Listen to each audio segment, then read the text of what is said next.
எல்லாம் ஒன்று சேரணும். எத்தனை பிரிவு இருந்தாலும் அத்தனை பிரிவு ஒன்று சேர்ந்தாதான் நாம வெற்றி அடைய முடியும், வெற்றி அடைய முடியும், வெற்றி அடைய முடியும் சொல்லிட்டே இருக்கிறோம். ஆனா எடப்பாடி காதல செகுடன் காதல் ஊதிய சங்காக அதெல்லாம் முடியாது. நானே ராஜா, நானே மந்திரி, இதுதான் எடப்பாடியுடைய கனவு. இப்ப பொதுச்செயலராக போட்டியிடுகிறவர்கள் சாதாரண தொண்டர் கூட போட்டியிடலாம். இப்பொழுது பொதுச்செயலாளர் போட்டியிடுவதற்கு 10 மாவட்ட செயலாளர் முன்மொழியணுமா, 10 மாவட்ட செயலாளர் வழிமொழியணுமா?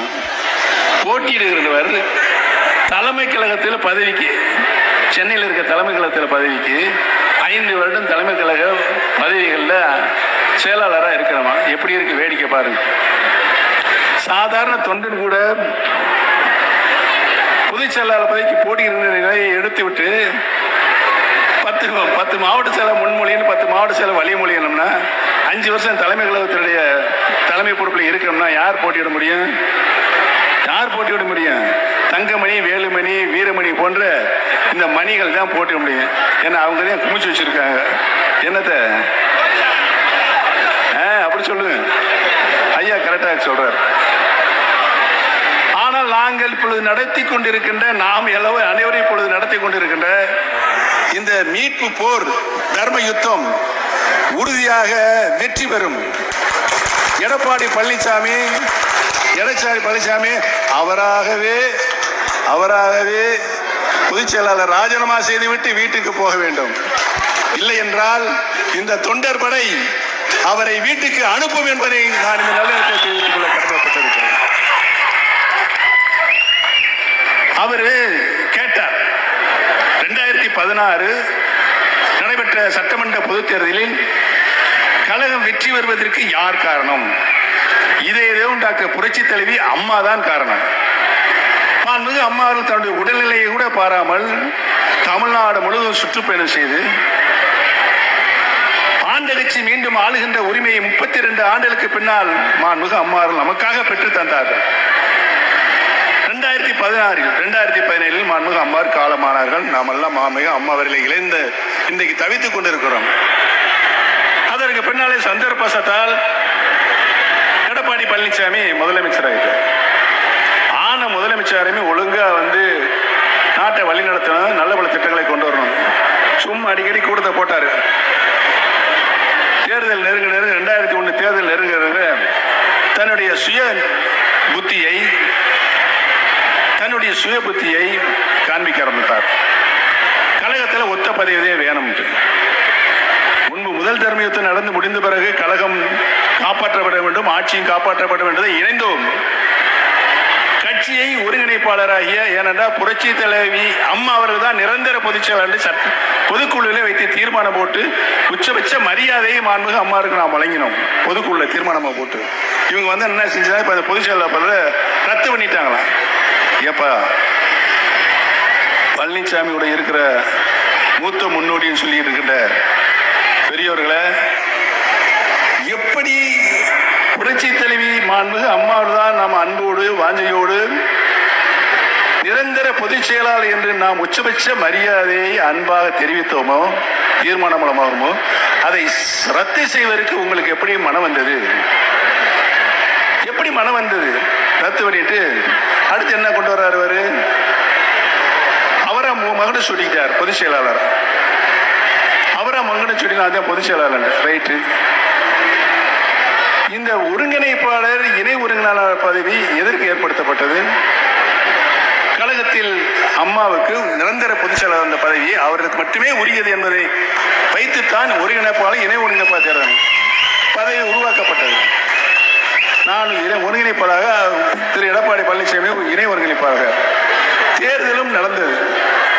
தேர்தல் அடிப்படை உறுப்பினரிலிருந்து, கிளைகளிலிருந்து, நகராட்சி, ஊராட்சி, கார்பரேஷன், மாநகராட்சி வரை தேர்தல் நடத்தப்பட்டு ஒருங்கிணைப்பாளர் இணை ஒருங்கிணைப்பாளர் தேர்தல் முடிவு வரைக்கும் அப்படியே பார்த்துக்கிட்டு அப்படியே இருந்தாப்புல. தேர்தல் முடிஞ்சுல ஒத்த பதவி வேண்டும்னாரு. என்ன பதவி? பொதுச் செயலாளர் பதவி இருக்கணும், பாக்கி எந்த பதவி இருக்கக்கூடாது. அதுக்கு அவருடைய கைத்தறிகளும் ஆதரவு இருந்தாங்க. அப்புறம் என்ன சொன்னாரு? அடுத்து வரக்கூட 2021 வர தேர்தலில் முதலமைச்சர் எடப்பாடி பழனிசாமி தான் வரணும், நல்ல ஆட்சி, திறமையான ஆட்சியராரு, அதனால அவர் தான் வரணும் அவர் வந்து அப்படியே மறுபடியும் முதலமைச்சர் ஆயிடுவார் அப்படின்னு தலைமை கழகத்தில் ஒரு தீர்மானத்தை கொண்டு வந்தாங்க. எப்பா இப்போ தேர்தல் முடியட்டும், அப்புறம் வந்து சொல்லிக்கலாம் யார் முதலமைச்சர், அவரே கூட முதலமைச்சர் இருந்துட்டு போட்டேன், அதை இப்போ வெளியே சொல்ல வேணாம்ப்பா, சொன்ன நிறைய விமர்சனங்கள் வரும், நிறைய விமர்சனம் வரும், இல்லாத பொருளாதெல்லாம் நிறைய எதிர்கட்சி சொல்லுவாங்க அப்படின்னு சொன்னேன். கேட்க மாட்டேன். இல்லை எனக்கு இப்பயே வந்து நீங்கள் உதவி தரணும் அப்படின்னு சொன்ன. சரி போ, நீ அதையும் வச்சுக்க அப்படின்னு சொல்லி எல்லாத்தையும் முடிச்சு. எடப்பாடி பழனிசாமி முதலமைச்சராக இருக்கின்ற பொழுது கழகத்தினுடைய பொதுச் செயலாளர் அவர்கள் தேர்ந்தெடுக்கப்பட்ட போது 8 தேர்தல் நடந்துச்சு தமிழகத்தில். அந்த 4 வருஷத்துல ஊரக உள்ளாட்சி தேர்தல், பேரூராட்சி தேர்தல், நகராட்சி தேர்தல், மாநகராட்சி தேர்தல், இப்படி 8 தேர்தல் வந்தது. 8 தேர்தலின் தோல்வி.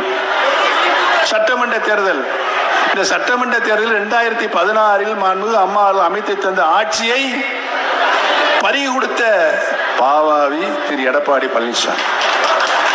மாண்புமிகு அமைத்து கொடுத்த 2016 ஆட்சியை இரட்டை இலை சின்னம் தோற்கடிக்கும் காரணத்துக்கு எடப்பாடி பழனிசாமி.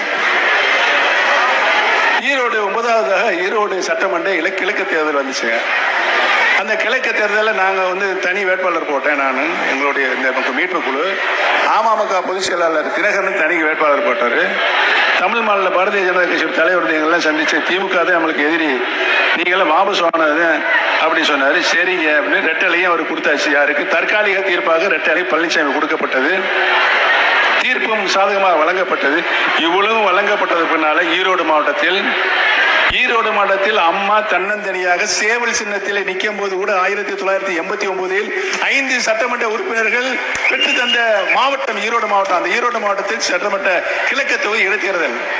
அந்த இடைத்தேர்தலில் ரெட்டலையை கொடுத்து தீர்ப்பு சாதகமாக கொடுத்தது பின்னாலையும் நாங்கள்லாம் வேட்பாளர் வாபாவாஸ் வாங்கிக்கிட்டது பின்னாலேயும் ஈரோடு மாவட்டத்தில் 66,000 வாக்குகள் வித்தியாசத்தில் இரட்டை இலை தோற்கப்படுவதற்கு காரணம், நல்ல சத்தம் போட்டு சொல்லுங்க, அந்த கேட்கணும்.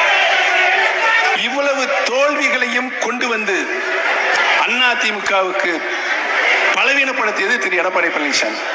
தலைவர் காலத்தில் ஒரு தேர்தலில் தோல்வி என்றால் அடுத்த தேர்தலில் அதை தூக்கி நிப்பாட்டிடுவாங்க.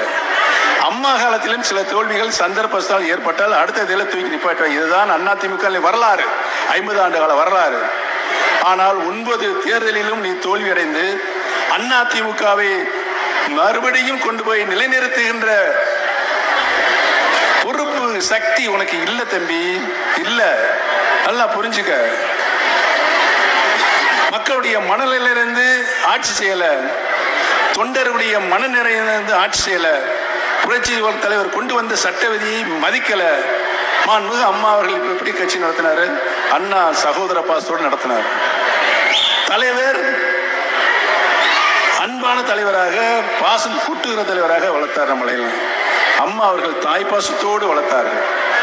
இப்படி வளர்க்கப்பட்ட இந்த கழகத்தை சின்னாபண்ணமாக்கி அம்மா எனக்கு 2 தடவை முதலமைச்சர் கொடுத்தாங்க.